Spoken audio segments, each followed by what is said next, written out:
Assalamualaikum, Shalom, Om Swastiastu, Namo Buddhaya, Salam Kebajikan. Selamat sore, sahabat Dr. Unair TV. Kembali lagi bersama kami di Dr. Unair TV edisi Dokter Edukasi. Buat teman-teman yang belum tahu, Dr. Unair TV merupakan platform kesehatan dari Fakultas Kedokteran Universitas Airlangga Surabaya dan juga Rumah Sakit Umum Daerah Dr. Sutomo yang nantinya akan menyajikan informasi-informasi menarik di setiap minggunya nih teman-teman. Nah, untuk itu, jangan lupa terus ikuti akun channel YouTube dan juga Instagram kami di @drunair_tv dan juga @fk_unair. Perkenalkan, saya Anjani Citraningrum selaku moderator pada kegiatan sore hari ini. Baik, teman-teman, sore ini kita akan membahas sebuah topik yang sangat menarik nih teman-teman, yaitu mengenai penggunaan antibiotik secara bijak. Wah, menarik ya teman-teman. Sebelumnya saya ingin bertanya kabar dari sahabat Dr. Unair TV di rumah dimanapun Anda berada. Bagaimana kabarnya? Apakah sedang sehat atau sedang sakit? Nah, semoga tetap sehat ya teman-teman. Tapi pernahkah pada saat Anda sakit, Anda itu berobat ke dokter dan diberikan resep obat yang namanya antibiotik dan di situ dituliskan harus dihabiskan. Nah, apakah benar? Langsung saja mungkin kita akan tanya nanti kepada narasumber yang terpercaya tentunya ya teman-teman. Nah, tentunya di sini saya tidak sendirian, tapi saya ditemani oleh narasumber yang sangat luar biasa. Berikut saya perkenalkan terlebih dahulu narasumber yang sudah hadir yaitu Dr. Mustafa Rusuli, spesialis penyakit dalam. Selamat sore dokter. Selamat sore. Baik, terima kasih banyak dokter sudah berkenan hadir hari Ya, ini. sama-sama. Baik. Apa kabar dokter? Kabar baik, alhamdulillah. Baik, alhamdulillah. Alhamdulillah. Insya Allah sudah siap memberikan informasi, nggih dok. Nggih, semoga nanti informasi-informasi yang diberikan itu bisa menambah wawasan untuk teman-teman Dokter Unair TV dimanapun Anda berada. Oke, baik, langsung saja kita akan bertanya-tanya langsung dengan Dokter Mustafa Rusli. Baik, dokter, tadi sudah saya sebutkan di awal bahwa kita akan membahas terkait antibiotik, dokter. Nah, sebelumnya saya ingin bertanya nih kepada dokter, untuk teman-teman Dokter Unair TV yang belum tahu di rumah sekiranya apa itu antibiotik dan bagaimana cara kerja antibiotik di dalam tubuh kita untuk melawan infeksi, dokter? Ya, baik. Pertanyaan yang bagus. Itu adalah pemahaman dasar ya. Antibiotika sebenarnya. Anti ya. Biotika adalah organisme atau kuman ya. Tetapi arti untuk antibiotika kalau secara umum, kalau tidak disebutkan secara khusus, itu bermakna adalah antibakteri sebenarnya. Antibakteri. Untuk istilah yang lebih luas, tetapi setara dengan antibiotika adalah antimikroba sebenarnya. Tetapi konotasinya sama. Antimikroba bila tidak disebutkan secara khusus, maka berarti adalah antibakteri secara umum. Tapi kalau disebut khusus maka bisa disebut antibakteri atau antibiotika, kemudian anti jamur, antivirus dan sebagainya, anti parasit dan sebagainya. Jadi ada bisa penamaan khusus, tapi selama tidak disebut khusus maka konotasinya adalah antibakteri sebenarnya. Jadi obat untuk membunuh bakteri. Oke, baik. Wah, jadi antibiotika itu adalah merupakan obat untuk membunuh bakteri, ya, dokter. Nah, menarik nih, dokter. Mungkin apakah bisa dijelaskan bagaimana cara si antibiotik ini bekerja di dalam tubuh kita, dokter? Ya, antibiotika sesuai namanya sebenarnya karena antibakteri, tugas utamanya adalah membunuh bakteri. Membunuh bakteri. Jadi dalam hal mencapai tujuannya itu, maka antibiotika akan dilengkapi berbagai mekanisme sebenarnya. Ada sekian banyak antibiotika yang kemudian digolongkan dalam beberapa kategori, terutama dengan kategori sesuai strukturnya, struktur anatominya, istilahnya struktur anatomi ya. Karena yang mendasari antibiotika yang paling awal adalah dengan struktur ya, struktur pembentuknya adalah beta laktam ya. Karena ada cincin beta laktam ya. Jadi pada akhirnya setiap antibiotika dengan struktur tertentu akan punya berpotensi untuk membunuh bakteri dengan mekanisme tertentu. Sekian banyak antibiotika akan berbeda-beda cara mekanisme membunuhnya. Bisa dengan satu mekanisme saja atau satu antibiotika dengan beberapa mekanisme ya. Termasuk misalnya melakukan kerusakan membran sel bakteri ya. Atau bahkan sampai dengan merusak inti dari bakteri ya, dan sebagainya. Ada banyak sekali mekanisme, tapi tujuannya satu, yaitu membunuh bakteri sebenarnya. Oke, baik. Jadi antibiotika ini merupakan cara kerjanya itu dengan merusak inti bakteri itu sendiri ya, dokter ya.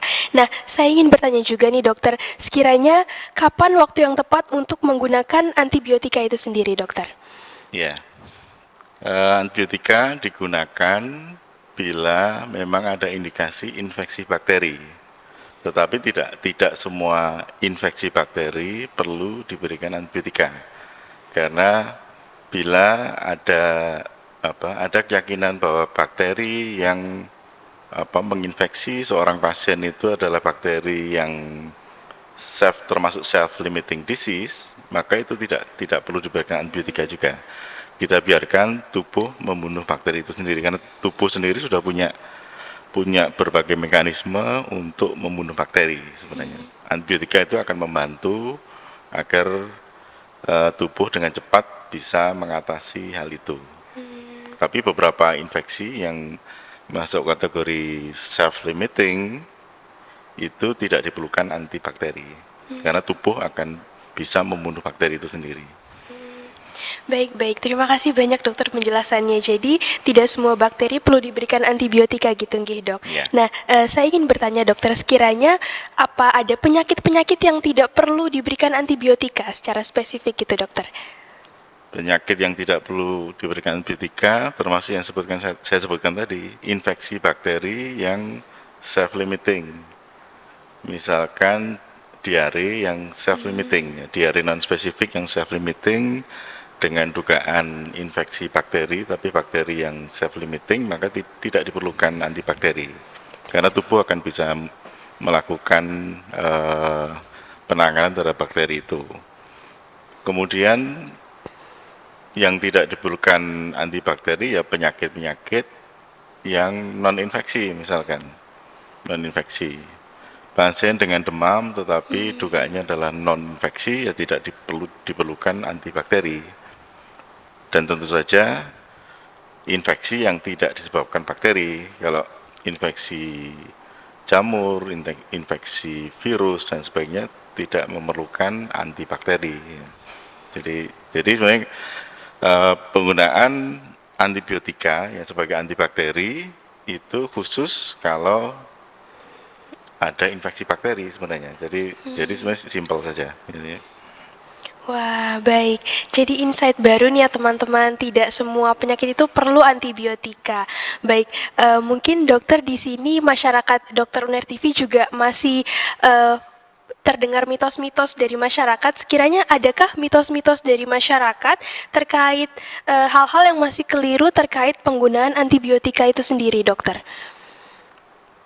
Ya, mungkin ya tidak bisa disebut mitos ya, kalau mitos kan sesuatu yang ada kaitannya dengan nggak tahu mistik atau apa. Tapi kalau kesalahan penggunaan itu ya beberapa kita pahami karena mungkin ketidakpahaman aja ya. Misalkan memberikan antibakteri untuk kalau demam ya diberi antibiotika, atau kalau badannya pegel-pegel diberi antibiotika. Atau mungkin ada beberapa pasien kalau batuk minum antibiotika dan sebagainya.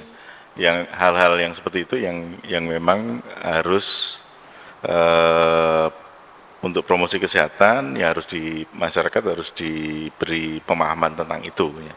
Karena secara umum awalnya selalu karena ketidakpahaman sebenarnya, ketidakpahaman terus berusaha menggunakan suatu obat sesuai dengan persepsinya sendiri ya. Karena ya jelas kan tidak diajarkan di tempat lain seperti itu. Wah, baik. Terima kasih banyak, dokter. Nah, satu hal lagi nih, dokter. Sekiranya apakah ada hal-hal yang harus diperhatikan seorang pasien saat mengkonsumsi antibiotika agar antibiotika itu bekerja secara efektif di dalam tubuh kita, gitu, dokter? Ya, kalau yang perlu diperhatikan yang pertama adalah ikuti petunjuk dokter ya. Betul. Ikuti petunjuk dokter itu yang pertama. Kalau misalkan belum paham atau ada yang ragu-ragu, ya ditanyakan ke dokternya. Termasuk kalau perlu detail ya, apakah harus minum sebelum makan atau sesudah makan dan sebagainya, berapa lama dan sebagainya. Jadi semestinya dokternya paham tentang itu ya. Dokternya paham bagaimana harus meminum antibiotika dengan benar ya. Dengan benar. Ya cukup ikuti petunjuk dokter karena setiap antibiotika punya aturan pakai yang bisa saja berbeda-beda ya. Jadi yang paling mudah ya ikuti petunjuk dokter. Makanya untuk meminum antibiotika memang harus dengan petunjuk dokter sebenarnya. Jadi tidak ada antibiotika yang dipakai atau dikonsumsi tanpa petunjuk dokter. Petunjuk dokter bentuknya apa? Yang paling formal ya bentuk resep, diresepkan oleh dokter. Artinya hanya yang diresepkan dokter. Ke depan memang pada akhirnya antibiotika itu memang tidak dapat diakses atau dibeli tanpa resep dokter. Mungkin sekarang sudah cukup banyak kota-kota yang menerapkan apotek itu tidak boleh menjual antibiotika tanpa resep dokter. Memang belum semua, tetapi arahnya ke arah situ ya. Termasuk nanti di Surabaya. Surabaya belum sepenuhnya, tapi sebagian besar sudah. Jadi antibiotika itu tidak bisa dibeli tanpa resep dokter. Di dalam resep dokter itu sendiri sebenarnya isinya adalah petunjuk dokter juga sebenarnya. Tetapi kalau ada yang meragukan, ya ditanyakan ke dokternya yang siap yang memberi resep. Ya, Pak. Kalau ada yang belum dipahami. Ya. Baik, teman-teman. Jadi, untuk penggunaan antibiotika itu harus sesuai dengan petunjuk dokter ya. Nah, sekiranya apabila ada seseorang yang mengkonsumsi antibiotika tidak secara bijak nih, dokter, misalnya dengan mengkonsumsi seenaknya tanpa petunjuk dari dokter, itu sekiranya apa efek yang akan ditimbulkan di dalam tubuh gitu, dok? Risiko dari penggunaan antibiotik secara tidak bijak. Penggunaan antibiotik tidak bijak awalnya sebenarnya awal dari tidak bijaknya itu biasanya dimulai dari tidak ada indikasi. Terus apa yang didapat pasien bila minum obat tanpa indikasi atau tidak ada indikasi ya. Ya yang pertama antibiotikanya tidak bisa mengatasi penyakitnya karena memang tidak ada indikasi. Tidak ada indikasi, jadi tidak bisa mengatasi penyakitnya. Yang kedua potensi yang didapat adalah minum obat apapun sebenarnya, tidak hanya antibiotika, itu punya risiko efek samping. Jadi pada akhirnya efek tidak didapat karena tidak ada indikasi, potensi yang didapat adalah efek samping sebenarnya. Jadi sebenarnya pasien dalam posisi tidak menguntungkan sebenarnya karena potensinya hanya tinggal efek sampingnya aja. Kalau kebetulan pasien dengan minum obat itu merasa walaupun tanpa indikasi tapi merasa baik, mungkin saja bahkan tidak minum obat itu juga akan baik sendiri ya. Jadi belum tentu karena antibiotikanya itu, mungkin karena sebab yang lain, waktunya sembuh atau dan sebagainya. Jadi itu. Yang jelas yang pertama yang harus dipatuhi adalah memang ada indikasi ya. Ada indikasi menggunakan antibiotika. Berikutnya menggunakan antibiotika yang tepat ya. Tepat. Kalau tidak tepat seperti tidak ada indikasi juga ya. Artinya salah menggunakan obatnya ya. Ya. Wah, baik. Sangat-sangat informatif ya, teman-teman. Nah, tadi juga sempat saya mention di awal, dokter, bahwa seringkali di antibiotika itu terdapat tulisan harus dihabiskan gitu, nggih, Dok. Nah, sekiranya mengapa antibiotika itu harus dihabiskan? Apakah ada alasan tersendiri untuk teman-teman dokter Unair TV supaya tahu, dan sekiranya memang ada pasien yang ngeyel nih, dokter, dia sudah sembuh tapi antibiotikanya belum habis dan nggak dihabiskan gitu, dokter. Sekiranya apa efek sampingnya gitu, dok? Ya, memang secara umum dokter akan memberikan resep sesuai dengan kebutuhan pasien ya. Kebutuhan untuk penyakit pasien itu setiap penyakit infeksi bakteri itu punya durasi antibiotika yang optimal untuk membunuh bakteri yang ada karena infeksi itu. Jadi kalau infeksi yang memang dibutuhkan waktu 5 hari, di antibiotika sebaiknya diminum 5 hari, walaupun sudah agak enak 2 hari misalkan. Tapi kalau memang secara panduan perlu 5 hari, ya diberi resep 5 hari, pasien menghabiskan 5 hari. Ya. Atau mungkin hanya 1 hari, ya. Memang jatahnya 1 hari, ya 1 hari. Ya. Pasien juga tidak perlu nambah ya. Atau butuhnya lebih dari 5 hari, 7 hari dan sebagainya. Jadi setiap eh, durasi ya, waktu yang dibutuhkan untuk secara optimal membunuh bakteri itu memang sudah ada di panduan sebenarnya. Ada, dan itu sudah ada di panduan nasional. Yang tinggal lihat aja kalau sakitnya apa, maka sebaiknya diberi berapa hari. Pasien sebaiknya ikut itu ya, ikut itu karena itu secara empiris memang dibutuhkan waktu selama itu ya, walaupun sudah enak. Contoh yang paling khas misalkan yang termasuk bakteri, misalnya tuberkulosis ya. Tuberkulosis butuh waktu lebih dari 6 bulan kan ya. 6 bulan atau lebih ya. 2 bulan mungkin sudah merasa enak ya. 2 bulan sudah merasa enak, keluhan menghilang. Tetapi kalau dihentikan 2 bulan, maka tuberkulosisnya belum sembuh sebenarnya. Dan itu akan kemudian akan memberat lagi. Ya. Jadi diperlukan waktu cukup lama ya, walaupun pasien sebenarnya sudah cukup membaik ya. Dari keluhan mungkin sudah sangat membaik. Itu yang kronis ya, yang panjang. Yang berbahaya yang panjang-panjang karena pasien mungkin kalau tidak diedukasi dengan baik akan menghentikan di tengah jalan karena merasa ini kan sudah lama ya. Sudah lama. Maka untuk pengobatan-pengobatan yang butuh durasi yang spesifik, selain meresepkan itu perlu edukasi yang baik ya, sebelum meresepkan itu. Jadi pasien harus paham betul, bukan hanya sekedar diresepkan suruh beli.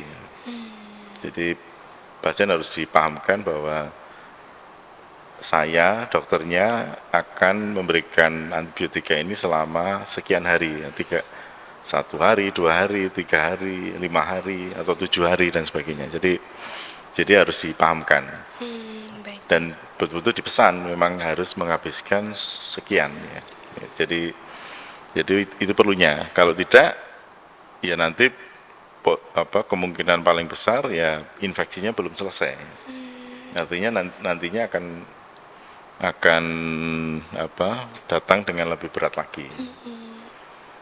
Seperti itu ya, dokter. Baik, jadi teman-teman dokter Unair TV di rumah, apabila memang nanti mendapatkan antibiotik, dikonsultasikan kembali kepada dokternya, sekiranya kapan harus dihabiskan dan seberapa banyak dosisnya gitu, nggih, dok. Nah, saya ingin bertanya, dokter, sekiranya apa yang harus kita lakukan untuk antibiotik sendiri, apakah ada efek samping untuk tubuhnya, nggih, dok? Ya, masalah efek samping itu salah satu masalah yang sering dikhawatirkan pasien ya, dikhawatirkan oleh pasien. Walaupun ya tidak selalu itu perlu dikhawatirkan. Kalau bicara masalah efek samping, maka sebenarnya apapun yang kita masukkan ke tubuh kita itu bisa ada potensi efek samping. Termasuk misalkan udang goreng ya kayak itu. Udang goreng pun ada efek samping kalau memang pas dia hipersensitivitas ya bisa sampai shock ya. Bisa sampai shock. Obat juga seperti itu ya. Obat juga seperti itu. Macam-macam efek sampingnya. Setiap obat akan punya karakter efek samping sendiri. Tetapi secara umum obat yang beredar luas, apalagi beredar di pasaran itu relatif minimal, efek sampingnya tidak terlalu ini, kecuali memang biasanya yang paling ditakutkan alergi, ya, Iya, alergi. alergi. Tapi alergi itu tidak bisa diprediksi memang, tidak bisa diprediksi. Tapi juga sebenarnya tidak bisa dilakukan tes dulu sebelumnya. Jadi kita itu tidak bisa melakukan tes yang bisa memprediksi bahwa seseorang setelah diberikan antibiotika akan alergi atau tidak. Ya. Untuk itu memang kewajiban dokter itu harus selalu menanyakan riwayat alergi sebelumnya, riwayat alergi antibiotika sebelumnya, ditambah dengan riwayat alergi yang lain sebelumnya. Itu kewajiban dokter dan itu semua ditulis ya. Kalau misalkan pasien menyatakan pernah alergi penisilin, maka tidak perlu dibuktikan bahwa dia memang alergi. Cukup dicatat, maka penisilin jangan dipakai. Ya. Jadi itu aja. Jadi yang paling umum dikhawatirkan adalah alergi. Yang lain-lain spesifik ya, spesifik misalkan ada antibiotika yang bisa bikin giginya menjadi kuning ya itu. Terus ada antibiotika yang bisa mempengaruhi produksi darah di sumsum tulang dan sebagainya. Ada banyak seperti itu. Tapi secara umum dokter yang memberikan tentunya sudah memahami resikonya ya. Jadi resiko efek samping itu bukan halangan untuk memberikan antibiotika. Ya. Resiko tetap dipahami, tapi kalau antibiotika itu memang first line drugnya atau drug of choice, maka tetap dipakai. Walaupun memang secara teoritis di buku itu ada resiko efek samping. Karena kalau hanya takut efek samping, maka bisa dibaca ya di buku ya, di textbook, di jurnal, apakah ada obat yang tidak ada efek sampingnya ya. Jelas tidak ada kan ya. Tidak ada. Jelas tidak ada.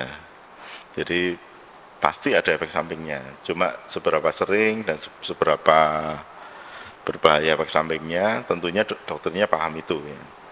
Cuma kalau pasien memang khawatir ya dokternya punya kewajiban untuk menjelaskan ya. Menjelaskan kalau obat itu memang perlu dipakai. Oke, baik. Terima kasih banyak dokter untuk penjelasannya. Mungkin saya izin bertanya juga nih dokter. Kami sebagai calon tenaga kesehatan nih dokter dan teman-teman di sekitar masyarakat luar juga, sekiranya saya ingin bertanya, apa peran tenaga kesehatan dalam membantu pasien menggunakan antibiotik secara bijak gitu dokter? Ya, kalau calon dokter itu calon tenaga medis, bukan tenaga kesehatan. Gitu. Jadi kalau tenaga kesehatan adalah selain dokter. Dokter dua ya, dokter ya, dan dokter gigi itu masuk tenaga medis. Ya. Tenaga medis. Di luar itu adalah tenaga kesehatan. Seperti bidan gitu dokter ya? Semua di luar Perawat. dokter dan dokter gigi adalah tenaga kesehatan. Jadi secara undang-undang seperti itu definisinya. Jadi kalau yang dimaksud tenaga kesehatan ya sesuai porsinya. Ya. Apoteker punya tenaga kesehatan yang langsung berhubungan dengan obat, apoteker. Ya. Yang berikutnya mungkin perawat dan sebagainya itu. Perawat. Jadi yang harus disiapkan ya tentunya paham tentang obat itu ya.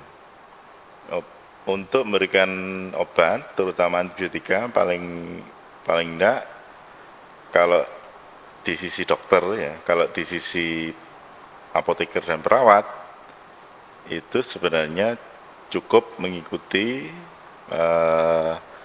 rencana yang di planning oleh dokternya ya. Cukup itu saja ya. Karena istilahnya tidak bisa ada dua matahari ya. Dokternya menentukan ini, nanti perawat sama apoteker menentukan yang lain ya. Berarti siapa yang mengobati ya? Jadi tidak mungkin. Pasti yang memegang kendali ke pasien adalah DPJP-nya ya, dokter penanggung jawabnya. Jadi tentunya kalau ada apa-apa memang dokternya yang akan bertanggung jawab ya. Kalau dokternya yang memberikan antibiotika, maka tidaknya harus dipahami adalah setiap dokter yang memberikan antibiotika harus paham yang pertama indikasinya ya. Indikasinya itu apa ya? Indikasi infeksi bakteri, tapi bakteri apa ya? Apakah sesuai atau tidak dan sebagainya itu ada perlu pemahaman sendiri. Dari mana kita tahu? Ya dari belajar ya, dari buku, dari panduan dan sebagainya itu. Kemudian indikasi tahu efeknya apa ya. Efek dari antibiotika itu apa? Harus dipahami juga. Ya. Kemudian efek sampingnya apa antibiotika itu? Sebenarnya potensi efek samping sebenarnya yang diharapkan itu. Potensi efek sampingnya itu apa? Harus paham juga. Kemudian berikutnya adalah apakah ada interaksi obat enggak yang kemungkinan bisa terjadi. Jadi hal-hal itu harus dipahami ya. Jadi tidak hanya sekedar bahwa kalau ada bakteri ya harus dibunuh dengan antibakteri, tidak cukup itu.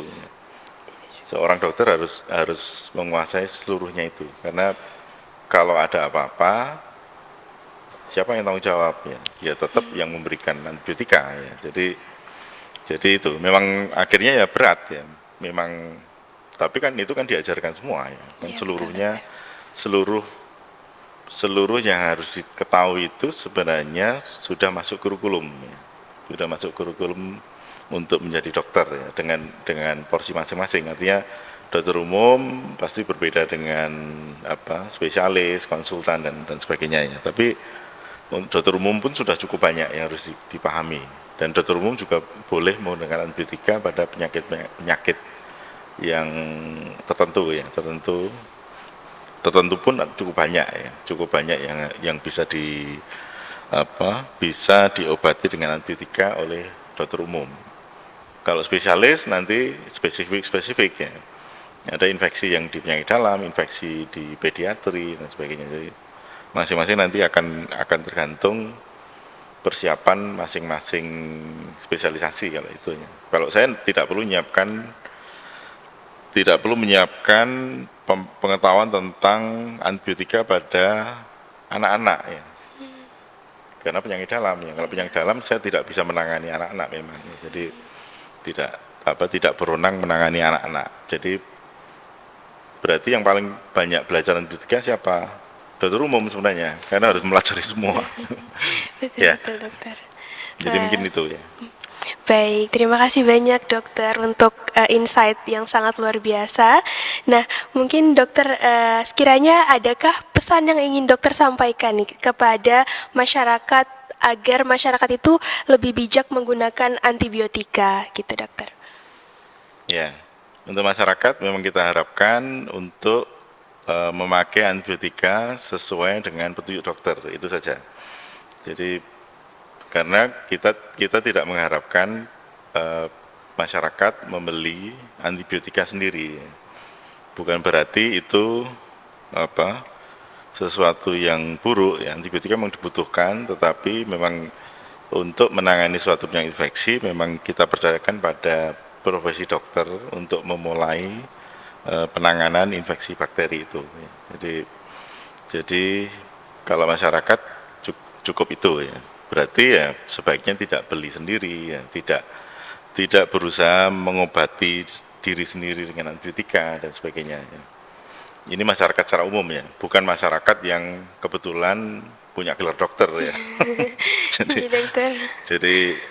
jadi seperti itu ya. Jadi kalau masyarakat secara umum cukup ikut petunjuk dokter ya, dalam mengkonsumsi antibiotika. Itu saja. Pada akhirnya memang masyarakat tidak diperkenankan membeli antibiotika tanpa resep dokter. Aturan secara regulasi seperti itu. Walaupun belum 100% diterapkan di Indonesia ya, tapi arah ke depan akan seperti itu. Jadi cukup ikuti petunjuk pemakaian antibiotika dari dokter. Wah, baik. Wah, sahabat Dokter Uner TV. Jadi, perbincangan kita sore ini itu sangat-sangat insightful ya. Jadi, saya izin menyimpulkan bahwa untuk masyarakat umum disarankan untuk memakai antibiotika sesuai dengan resep dokter nih, teman-teman.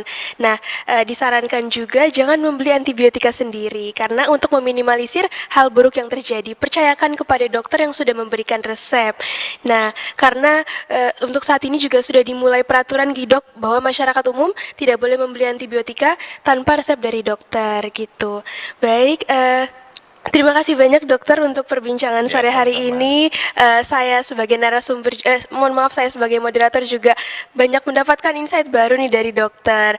Jadi mungkin cukup sekian aja perbincangan kita sore ini. Terima kasih banyak sekali lagi kepada dokter sudah meluangkan waktunya berbincang-bincang mengenai penggunaan antibiotika secara benar. Nah, kami harap atas perbincangan tadi teman-teman dokter Uner TV bisa memahami jadi bagaimana penggunaan antibiotika secara tepat gitu. Baik, sekali lagi terima kasih dokter. Cukup sekian dari kami. Mohon maaf apabila terdapat kekurangan dan kesalahan kata. Wassalamualaikum warahmatullahi wabarakatuh. Waalaikumsalam.